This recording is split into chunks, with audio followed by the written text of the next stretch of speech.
Hey, what's up, guys? So I'm gonna start up some collard greens.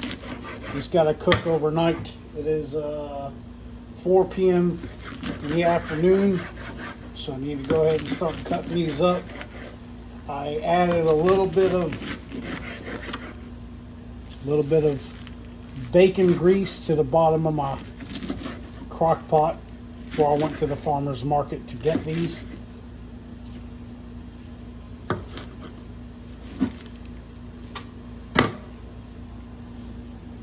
All cut up.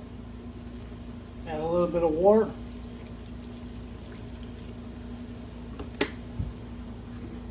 Next we have our jalapeno habanero peppers.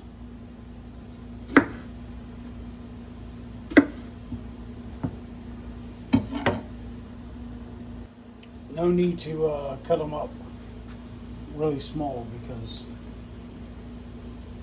they'll break down on their own. Not going to add the meat to it just yet. This is going to cook overnight, so no need to worry about that just now. Okay guys, so these collard greens cooked all night long.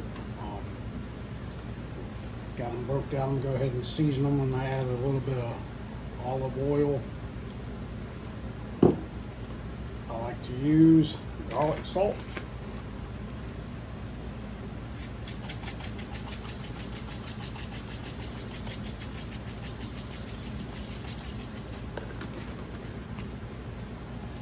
And black pepper.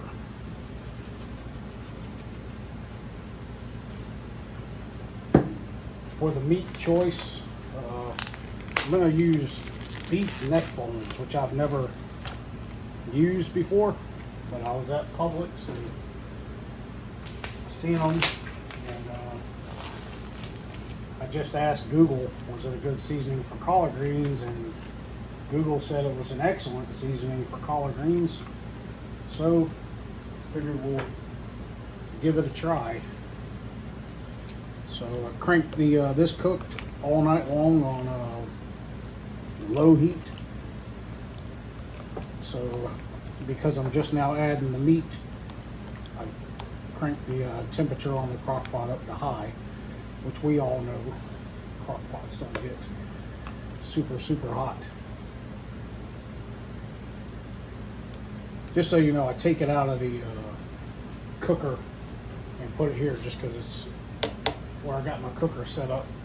It's not, exactly easy to get to.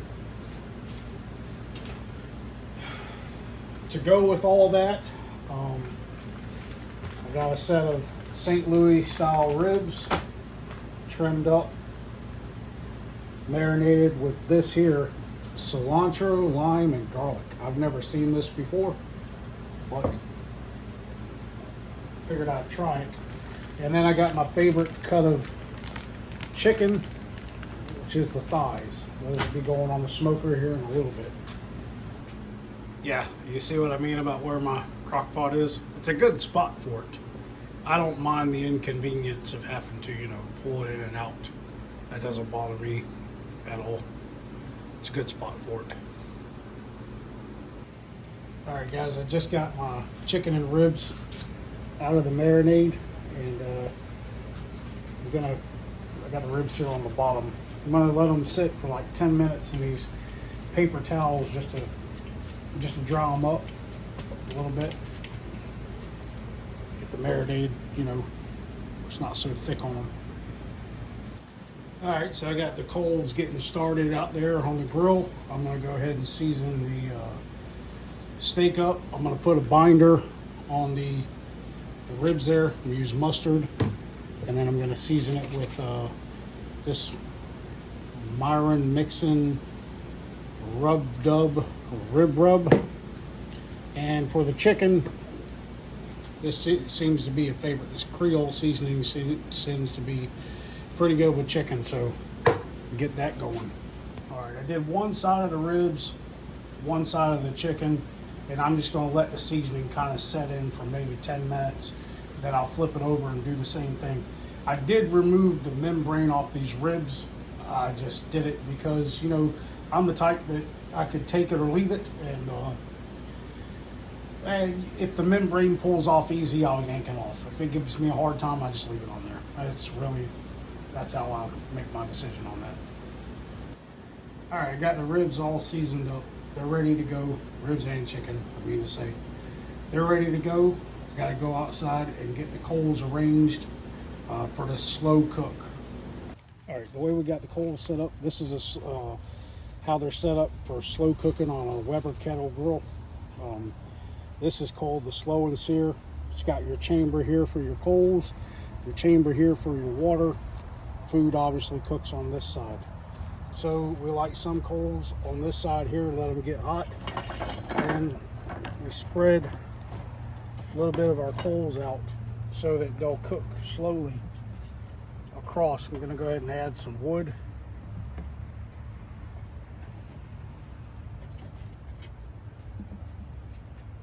Gotta have that good wood flavor. Got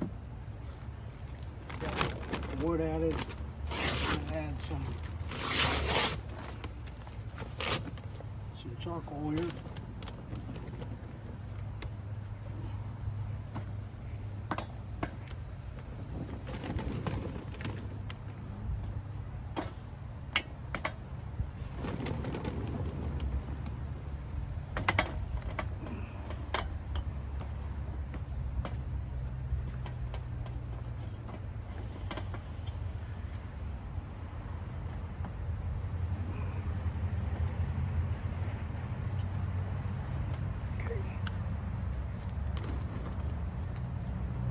If I want to lower the temperature even more, I got a little aluminum pan over there. I can add a little bit more water to it.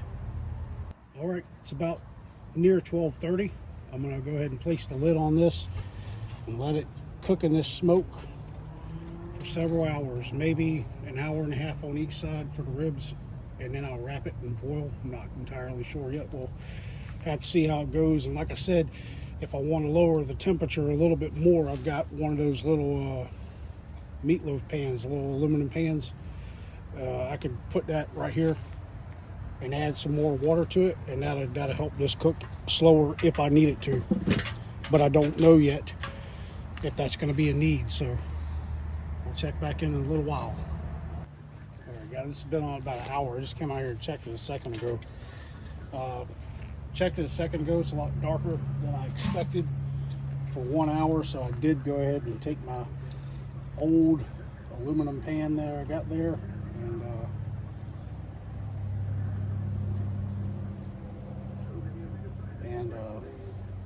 add some more water to it just to help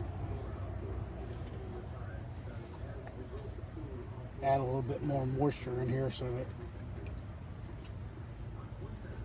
doesn't dry the food out.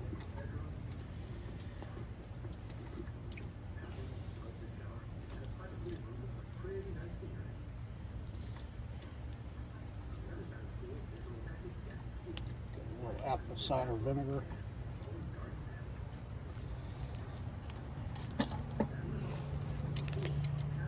Flip the chicken over. Nice and juicy.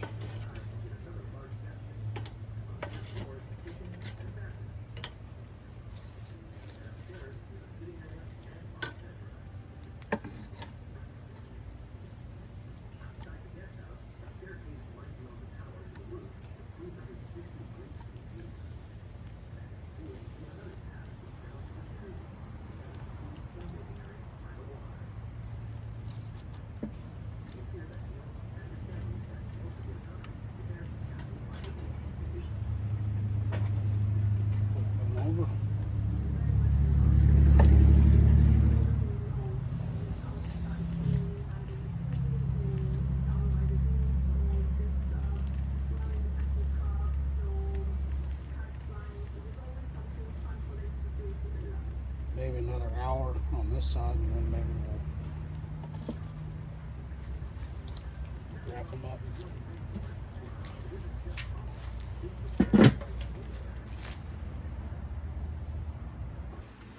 Show you guys a little update on our collard greens here. I added a little more water because from what I'm reading on Google, I guess there's a lot of flavor in the bones themselves, maybe the bone marrow. So I'm actually going to let this cook again all night long, and then probably all day tomorrow on just a low temperature. Kind of break that, get as much of that bone marrow flavor out of there as possible, which the greens were edible this morning, so I'll be able to scoop some out of there for my dinner tonight. But you know, when certain things, it don't hurt just to let them just keep on cooking for a good little while. All right, go ahead and wrap these ribs. So I've got some rain clouds coming in. Starting to look really good there. And wrap them in butcher paper, which I don't typically do a whole lot. Doesn't really matter the way you wrap them in, what you wrap them in, just depending on what you want. The butcher paper, for example, it keeps the bark intact. Go ahead and tie this up. A lot of times I wrap them in foil, which kind of steams them a little bit.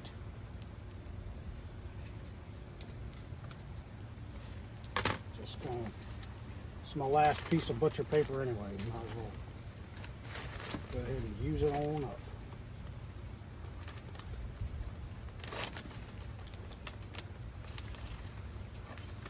Here, I won't make you watch all this. All right, there you have it. Probably take that chicken off in a minute. Like I said, we got some rain coming. Yeah, the chicken feels good and tender. I might just go ahead and take that off and put it inside in the cooler or something. We shall see.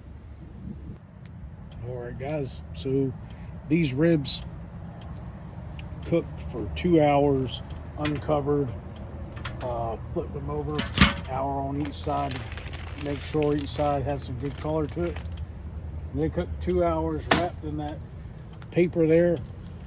Now I'm gonna place them in I got a cooler that I use for various things, and I'm gonna take these ribs and I'm gonna wrap them in this foil just to keep them hot, and then I'm gonna let them rest in that cooler for a little while. It does something to the meat to let it rest. So that's what I'm gonna do.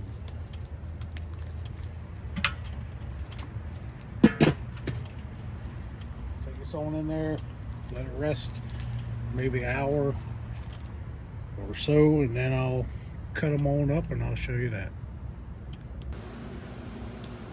All right, so these ribs cooked 2 hours uncovered, 2 hours covered, and then rested for 2 hours in the cooler.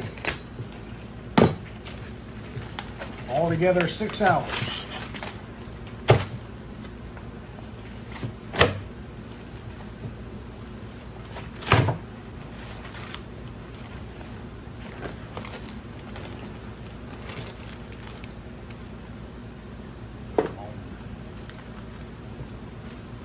Smell.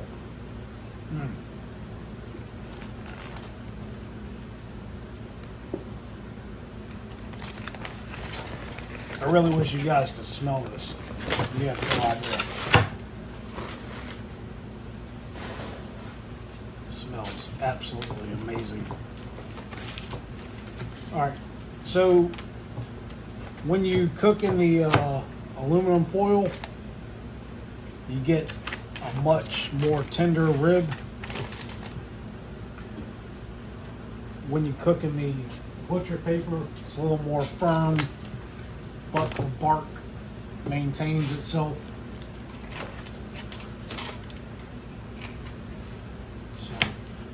Just depends what you're going for. I don't know, these are really tender. Let me pause it and I'll cut them up. All right, all cut up. I'm gonna go ahead and dress up a plate. All right, guys, there it is. Ribs, chicken, collard greens, true American Southern Mill.